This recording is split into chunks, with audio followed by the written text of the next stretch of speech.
The town of Ridgemore was known for its picturesque scenery, charming streets, and the eerie, haunted air that clung to it every Halloween. The locals would say that the mist grew thicker, the nights longer, and the shadows darker as October 31st drew near. Kids would still dress up and laugh, adults would still throw parties, and everyone knew Ridgemore was just the perfect blend of spooky and safe. Or so they thought. It all started with a dare. Lily, Jackson, and Nora were three friends with nothing but mischief on their minds that Halloween night. They'd spent hours gathering candy, but when the last house had been visited, the thrill still lingered. Jackson was the one who broke the silence, pointing to the distant silhouette of Ridgemore's oldest house, the Carson Manor. "I dare you to go knock on the Carson door," he grinned, his eyes shining with the challenge. The Carson Manor had been empty for years, its windows boarded, roof sagging, and walls weathered. People said it was haunted. Legend had it that old Mr. Carson, the last to live there, had been a strange man, rumored to dabble in the occult. Some said he'd locked himself in that house and vanished without a trace, leaving it to fall apart. The kids in town had long whispered about the haunted attic, where a single light supposedly flickered at midnight. The bravest dared each other to make the trek, but everyone turned back long before reaching the door. Lily rolled her eyes, feigning confidence. "Fine, I'll do it, but you both are coming with me." They exchanged nervous looks, but Jackson shrugged, while Nora, not wanting to look scared, nodded. The three of them started up the path to the manor. The closer they got, the quieter the night became. The laughter from the neighborhood, the music, even the rustling of leaves seemed to vanish, leaving only the soft crunch of their footsteps. The house loomed ahead, its twisted iron gates open as if waiting, inviting them in. They slipped through and walked up the cracked stone path, past dead bushes and tangled weeds, finally stopping at the grand, rotting front door. Jackson took out his flashlight, illuminating the peeling paint and faded carvings on the door, images of skulls, twisted branches, and an unrecognizable animal. Lily looked back at her friends, grinned, and raised her fist to knock, but before she could, the door creaked open. They stared at it, wide-eyed, paralyzed with the realization that it had moved on its own. A gust of icy wind burst from inside the house, and suddenly they heard whispers, faint and indistinct. Jackson whispered, "Let's go back." But Lily shook her head. "We came this far. Let's just look inside." They stepped over the threshold, instantly plunged into darkness as the door slammed shut behind them. Jackson's flashlight flickered. The room they stood in was eerily silent, and the whispers had stopped. The air was stale, thick with dust, and the faint smell of decay filled their noses. A staircase spiraled up from the center of the room, leading into blackness. The walls were lined with dusty portraits of grim-faced people, all with piercing eyes that seemed to follow their every movement. The friends huddled together, hearts pounding, each second feeling like an hour. Lily whispered, "Maybe we can get out through the back." They moved slowly, searching for an exit, but each door they tried was locked, as if they were being herded toward the stairs. Jackson's hand shook as he lifted his flashlight toward the staircase, revealing cobwebs and peeling wallpaper along the railing. One by one, they climbed. The higher they went, the colder it became. The whispers returned, louder this time, filling their minds with faint cries, curses, and pleading voices. Nora clenched her jaw, trying not to listen, but it felt like the voices were coming from inside her own head. At the top of the stairs, a single door awaited, covered in scratches as if someone had tried to claw their way out. Lily reached for the doorknob, her hand trembling, but before she could touch it, the door slowly swung open, revealing a pitch-black room. She took a shaky step inside, the others following close behind, until they heard something behind them, quiet footsteps, growing louder with each second. They turned, seeing only darkness, but the footsteps kept coming, closer and closer, accompanied by faint, ragged breathing. They could feel something watching them, something that had been waiting all these years. Jackson stumbled back, his flashlight tumbling to the floor, casting odd, shifting shadows across the walls. One shadow didn't disappear. Instead, it grew, stretching up to the ceiling, coalescing into the figure of a man with hollow eyes and a gaping mouth, his hands reaching out toward them. Nora screamed, and they bolted, racing back down the stairs, each step echoing through the house. But as they reached the ground floor, they realized the layout had changed. The front door was gone, replaced by an endless hallway lined with mirrors. In each mirror, their reflections were twisted, staring back with empty, accusing eyes. Panicked, they ran down the hallway, their reflections watching, laughing, sneering. They could hear the footsteps again, following them, the breathing louder, closer, filling their ears, filling their minds. They stumbled into a small room, the walls covered in strange symbols drawn in what looked like dried blood. A faint light flickered above, illuminating a figure standing in the corner. It was an old man, his face hidden beneath a hood, his eyes glowing with a sickly green light. The man raised a hand, his bony finger pointing at each of them in turn. "You entered my house. You're mine now." As he spoke, the walls began to close in, shifting, folding, pressing them tighter and tighter until they could barely breathe. Lily's vision blurred, Nora's sobs grew faint, and Jackson tried to scream, but no sound came out. The next morning, Ridgemore awoke to a cold, silent dawn. The Carson Manor stood as it always had, silent and still. But that Halloween night, 3 new portraits appeared on its walls, the faces of Lily, Jackson, and Nora, staring out with wide, terrified eyes, forever trapped within the house that had claimed them. And every Halloween night since, if you stand close enough, you can hear their faint, desperate whispers calling for someone to come and set them free. The first snowfall of the year came unexpectedly early that November in the small town of Cold Hollow. The world was silent under the thick, icy blanket, and the townspeople found themselves isolated, huddling indoors as the days grew darker and colder. The snow fell incessantly, and soon roads became impassable, telephone lines went down, and Cold Hollow was cut off completely. For Ellen, an artist who had moved to the town just a month prior, the isolation brought an unexpected sense of peace. She'd come to Cold Hollow to escape the chaos of the city, to find inspiration in the solitude. She lived in an old cabin on the outskirts, the last house before the endless stretch of forest. On the 3rd night of the storm, Ellen heard a soft scratching at her front door. She froze, her brush poised mid-stroke. No one knew her well enough to visit, and the cabin was far from any neighbors.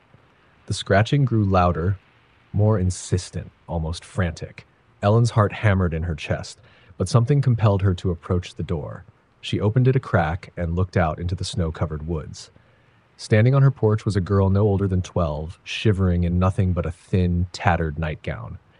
Her skin was blue with cold, her dark eyes hollow, staring straight at Ellen. "Please, let me in," the girl whispered, her voice barely more than a breath. Ellen quickly reached out, pulling her inside and wrapping her in a thick blanket. She turned away to grab a cup of tea, but when she turned back, the girl was gone. The blanket lay crumpled on the floor, damp with melted snow. A chill ran down Ellen's spine. She searched the cabin, calling out, but found no trace of the girl. Thinking she'd imagined it, she tried to calm herself, but her mind kept replaying the image of the girl's face, the empty look in her eyes. The next day, Ellen went into town to ask around. When she mentioned the girl, an elderly woman in the general store gave her a strange look. "You're staying up by the woods, aren't you?" she asked, her voice tense. Ellen nodded, and the woman leaned in, speaking in a low whisper. Years ago, a family lived in that cabin. They had a daughter who got lost in the woods during a snowstorm. They searched for days, but all they found was her nightgown, snagged on a tree. Some say she never left. Ellen brushed it off as local superstition, but the story lingered in her mind. She couldn't shake the feeling that she was being watched, a prickling sensation on the back of her neck. At night, she began hearing the scratching again, a soft, persistent sound that seemed to come from everywhere and nowhere. One evening, the scratching grew louder, and then the faint sound of a child's voice echoed through the house, whispering her name. She tried to ignore it, but it grew louder, more desperate, until it became an agonizing wail, filling every corner of the cabin. Desperate for it to stop, Ellen ran to the door, flinging it open. There, in the snow, was the girl, her dark eyes staring into Ellen's. She reached out a thin, trembling hand. "Come with me," the girl said, her voice like ice. Ellen's legs moved on their own, as if the girl's gaze had cast a spell over her. She stepped outside, the cold biting through her clothes as the girl led her into the forest. Snow crunched beneath their feet, the trees looming dark and silent around them. The further they walked, the more the forest seemed to close in, branches reaching down like skeletal hands. Finally, they stopped. The girl turned, her face twisted in an expression of pure despair. "Help me," she whispered. "I've been so cold for so long." Before Ellen could react, the girl's hand shot out, ice-cold fingers gripping her wrist. Her grip was impossibly strong, and Ellen felt a chill creeping up her arm, freezing her blood. She tried to pull away, but the girl's grip tightened, her dark eyes filled with anger and sorrow. The snow around them began to shift and churn as though something beneath it were moving. Then, pale, skeletal hands broke through the surface, reaching up to grab at Ellen's legs. She tried to scream, but the cold stole her breath. The hands pulled her down, the snow swallowing her as she struggled. As her vision blurred, she saw the girl's face, her expression calm, almost peaceful. The last thing Ellen saw before the darkness claimed her was the girl walking away, fading into the snow. When the storm finally cleared, the townspeople went to check on Ellen, but she was nowhere to be found. Her cabin was untouched, a single set of footprints leading from the front door and vanishing into the depths of the forest. They searched, but there was no trace of her, only an old, torn nightgown caught on a tree, fluttering in the icy wind. Now, they say that if you stand in the woods on a snowy night, you can hear faint footsteps crunching through the snow, accompanied by a child's soft, mournful whisper, forever calling for someone to come and keep her warm. In the quiet village of Bramford, there was a bridge the locals called the Hollow's Gate. No one liked to cross it at night. It was a narrow stone bridge over a stagnant river, and people whispered that something wicked lingered beneath its shadow. For years, strange stories spread of travelers who had crossed the bridge and were never seen again. On Halloween night, a young man named Danny decided to cross it alone, curious about the stories. The village was quiet, every house dark as families stayed indoors, watching the storm that brewed outside. As Danny approached the bridge, the wind picked up, howling through the trees. The air was thick, heavy, and the darkness seemed to cling to him like damp fog. Halfway across the bridge, Danny felt something, a sudden, overpowering sense that he was not alone. He stopped, listening. Silence. Then he heard a faint, echoing whisper coming from below the bridge. He leaned over the edge, peering into the water, but he saw only his own reflection and the inky blackness of the river. Then the whisper grew louder, taking shape into words. "Danny, Danny," it crooned, his name rippling out from the depths. Startled, he stepped back, but the voice continued, low and pleading, as if someone were trapped below. "Help me, Danny. I'm so cold." Despite his fear, something compelled him forward. He looked over the edge again, his heart pounding. The water's surface rippled, distorting his reflection until he saw not his own face, but a woman's. A pale, hollow-eyed figure with wet hair hanging around her face. She stared up at him, her mouth twisted in an agonizing expression. "Help me," she whispered, her voice cracking, her eyes pleading with him. Danny's skin prickled. He knew he should run, but he couldn't move. It was as though her gaze held him in place. Her face grew clearer, her pale fingers reaching up from beneath the water, reaching toward him. Before he could react, he felt cold, skeletal fingers wrap around his ankles, yanking him down. He hit the bridge with a dull thud, gasping as the breath was knocked out of him. The woman's hands pulled him closer to the edge, her grip impossibly strong. He struggled, thrashing, but the hands only tightened, dragging him closer and closer to the water's edge. Her face hovered just below the surface, her mouth opening wide in a scream that sent shivers through his bones. Just as he felt himself slipping, something broke the trance, a flash of headlights from the road. The grip on his ankles vanished, and he stumbled back, gasping for breath. He looked around, disoriented, his heart racing. The bridge was empty, the whispering gone. A car pulled up, and the driver, an older man, jumped out, running toward him. "Are you all right?" he asked, his face pale as he looked at Danny's terrified expression. Danny managed a nod, though his voice shook. I think so." The man gave him a strange look, glancing toward the river. "You shouldn't be out here. People vanish from this bridge every year. They say the spirit of a woman who drowned here centuries ago still haunts it, searching for someone to take her place." Danny's blood ran cold. Without another word, he got in the car with the man and left the bridge behind. But the memory of that face beneath the water, those eyes pleading for release, haunted him long after. And from that night on, he swore he could still hear her whispering whenever he was near the river, calling his name, begging for him to come back and finish what he'd started. In the sleepy town of Grayfield, hidden deep within a forest clearing, stood an abandoned amusement park known as Haven Hills. Decades ago, it had been the pride of the town, filled with bright lights, cheerful laughter, and endless rows of carnival games. But one Halloween night, everything changed.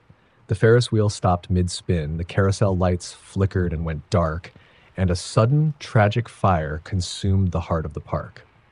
The place was never rebuilt, left to rot and decay, its rusted rides standing like silent, twisted sentinels in the dark woods. The town teens had a tradition of daring each other to sneak into the park on Halloween night.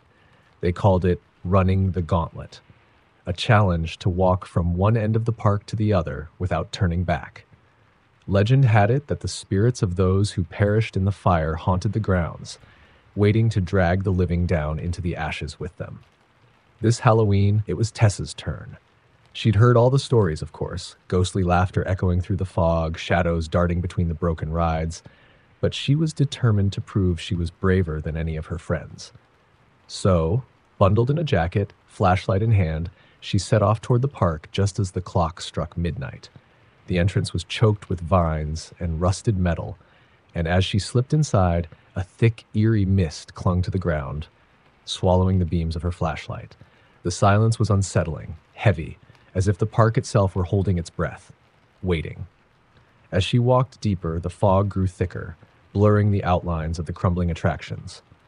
The carousel loomed out of the mist, its once bright horses frozen in mid-gallop, their paint peeling, their faces twisted into grotesque grins. Tessa shivered and moved past, but just as she passed the last horse, she heard it. A faint, slow creak, like rusty gears turning. She turned, heart pounding, and her flashlight caught a horrifying sight. One of the horses, barely visible through the fog, had moved, its head tilted as though watching her. She backed away, pulse racing, telling herself it was just her imagination. She pressed on, her footsteps crunching over broken glass and debris. In the distance, the Ferris wheel stood silent, towering above the fog like a skeleton. She kept her eyes forward, trying to ignore the prickling sensation that she was being watched. Then came the faint sound of laughter, high-pitched, childish, echoing through the mist. "Tessa," a voice whispered, barely audible but unmistakable. She froze, her breath caught in her throat. The voice was followed by another, then another, each one calling her name, closer and closer. "Who's there?" she called, her voice barely a tremble. Only silence responded. She took a shaky step forward, her flashlight flickering. Her heart raced as the shadows seemed to close in, growing thicker, darker. She quickened her pace, desperate to reach the other side of the park, but the fog only thickened, and the path became unfamiliar, as though the park were shifting, trapping her inside. Suddenly, she stumbled upon the funhouse, its distorted mirrors cracked, its entrance yawning open like a hungry mouth. She swore she heard faint carnival music drifting from within, warping and slowing, but curiosity got the better of her. She stepped inside, the door creaking shut behind her, sealing her in darkness. The mirrors reflected her flashlight beam back at her in twisted angles, her own face appearing again and again, each reflection more warped and grotesque than the last.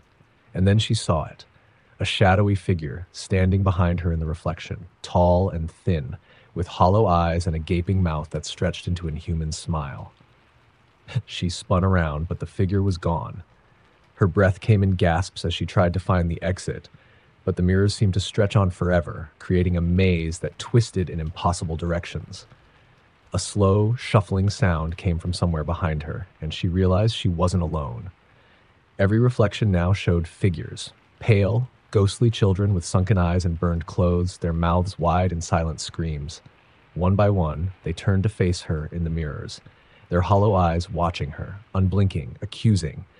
Panicking, she ran, crashing into mirrors, feeling icy fingers graze her arm, hearing faint whispers telling her to stay forever. She stumbled through the dark, her flashlight dimming, the laughter and whispers growing louder, filling her head until she couldn't think. Finally, she found an exit, a narrow, rusted door. She burst through it, gasping, and found herself back outside. She took a deep breath, relief flooding over her. But as she turned to look behind her, the door was gone. The funhouse itself had vanished, leaving only a patch of dead grass and ash. She ran for the park's exit, not daring to look back. When she finally burst out into the woods, her friends were waiting for her, laughing, congratulating her. They saw her wide-eyed fear and fell silent. "You saw them, didn't you?" one of them asked, his voice low. She nodded, her mind unable to shake the images of those twisted reflections, the ghostly children, the figure with the hollow eyes. She felt something cold in her pocket and reached in, pulling out a faded carnival ticket, burnt at the edges. She dropped it, her heart racing. From that night on, no one dared to run the gauntlet through Haven Hills again. And some nights, if the fog was just right, you could still hear Tessa's name echoing through the empty park, carried on the wind like a faint, haunted whisper. In the town of Millwood, there was an old, forgotten cemetery hidden deep within the woods. It was a place that locals avoided, a patch of ancient graves left to sink into the earth, where crooked headstones were barely visible through the thick, knotted undergrowth. And at the center of it all was the willow tree, an enormous, twisted thing that loomed over the graves like a watchful guardian.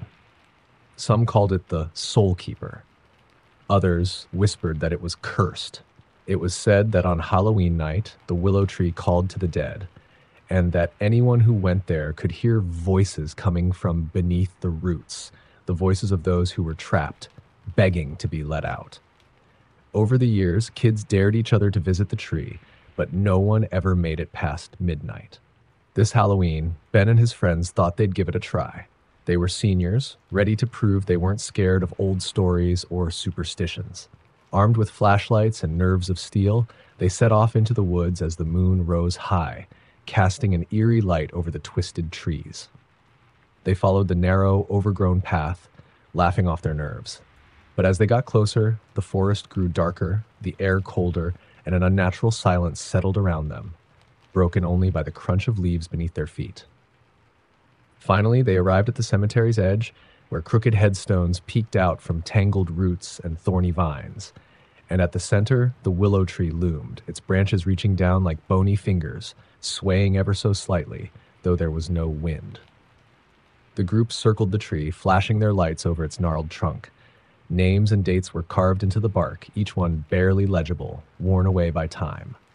Ben knelt down to get a closer look, squinting at the words. Just then, they heard it. A faint, distant whisper, like the rustling of leaves, but with a strange rhythm, almost like words. The group fell silent, each one straining to hear. The whisper grew louder, more distinct, until they could make out a voice. It was soft, pleading. "Help me. Please, let me out." They exchanged nervous glances, but Ben shook his head, trying to laugh. "It's just the wind," he said, but his voice shook. He turned back to the tree, examining a particularly deep carving. "Here lies Agnes, 1823. The date struck him as strange. This grave was older than any in town. Suddenly, the ground beneath him shifted, and he stumbled back. It felt as if something was moving beneath the dirt, a faint tremor that pulsed under his feet. Another voice joined the first, a rough, desperate sound, then another and another, until the air was filled with soft, overlapping pleas, echoing up from beneath the ground. Panicking, Ben's friend Sarah grabbed his arm, her face pale. "Let's get out of here," she whispered, her voice shaking. But as they turned to leave, they noticed the roots of the willow tree had stretched out, twisting around the graves, coiling toward their feet like snakes. Then they heard a new voice, louder than the others, rising from the base of the tree. "Don't leave. Stay. Stay with us." The roots moved faster, curling up around their ankles, pulling them closer to the trunk. The more they struggled, the tighter the roots held, and the voices grew louder, pleading, commanding, filling their minds with desperate, fearful thoughts. One voice cut through the others, low and venomous, whispering in Ben's ear, "The tree hungers. It needs another soul." As Ben fought against the roots, his flashlight flickered, illuminating a hollow at the base of the tree. Inside, he glimpsed something that turned his blood to ice, a pale, skeletal hand reaching out from the earth, fingers clawing at the inside of the hollow, desperately scratching at the bark. The sight was followed by another hand, then another, all reaching, straining to escape. Ben's heart pounded as he tried to tear himself free, but the roots tightened, dragging him closer to the hollow. He looked up to see Sarah, her eyes wide with terror, reaching out to him, her voice a faint echo over the growing noise of whispers. And then, just as he thought he'd be swallowed by the roots, he remembered the pocket knife in his jacket. With shaking hands, he managed to cut through the roots binding his legs, freeing himself. He grabbed Sarah's arm, pulling her free from the grasping roots, and they bolted, the other friends running close behind. They didn't stop until they were far from the tree, the cemetery, and the forest itself, collapsing, breathless and terrified in the clearing. When they finally looked back, the willow tree was barely visible, a dark, looming shape in the distance, its branches swaying, seeming almost to reach for them. The next day, Ben returned to the cemetery with his father, but they found no evidence of the hollow or the voices. The willow tree stood silent, its roots twisted harmlessly around the graves. But Ben noticed something chilling. A new name had appeared in the bark, scratched deep into the wood, the letters fresh as if carved only hours before. Ben, 2023. From that day on, Ben avoided the woods, haunted by dreams of the willow tree, of its roots wrapping tighter around him, pulling him into the earth.